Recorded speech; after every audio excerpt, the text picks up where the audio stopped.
Good evening and welcome to ANN7. I'm Chanel Sardina, and now your headlines. FIFA clarifies on $10 million paid by South Africa to CONCACAF, says money was never paid into Jack Warner's personal account and there was nothing untoward in the payment. Meanwhile, Sports Minister Fikile Mbalula to address Parliament's Portfolio Committee on sport on the FIFA allegations that have rocked the world of soccer.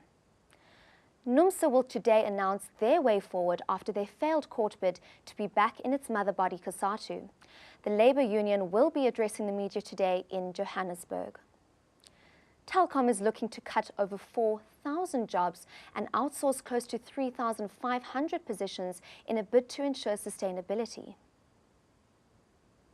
The Sport Parliamentary Committee has called for Sport and Recreation Minister Fikile Mbalula to give them a full report on FIFA corruption saga.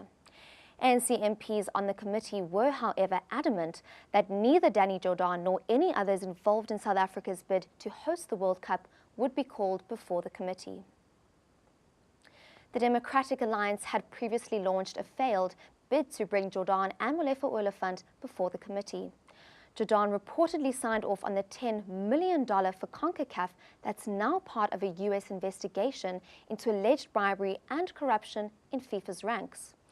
Several FIFA executives have been charged with corruption-related charges, including allegations of bribery to award South Africa the 2010 World Cup. However, no South Africans have been charged with any wrongdoing. Lawyers for President Zuma have requested an extension to the deadline for submission of heads of arguments in the spy tape saga.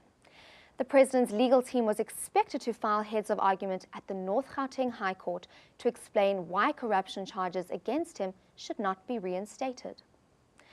The case involves the so-called spy tapes, which the Democratic Alliance says contain enough information to proceed with a review application of the decision to drop the charges.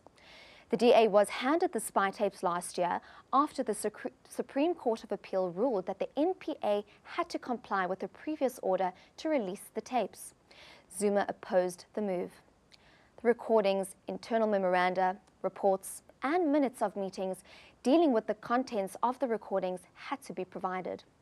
Then Acting National Director of Public Prosecutions, Makotedi Mshe, said the tapes showed a political conspiracy against Zuma, and so the case could not continue.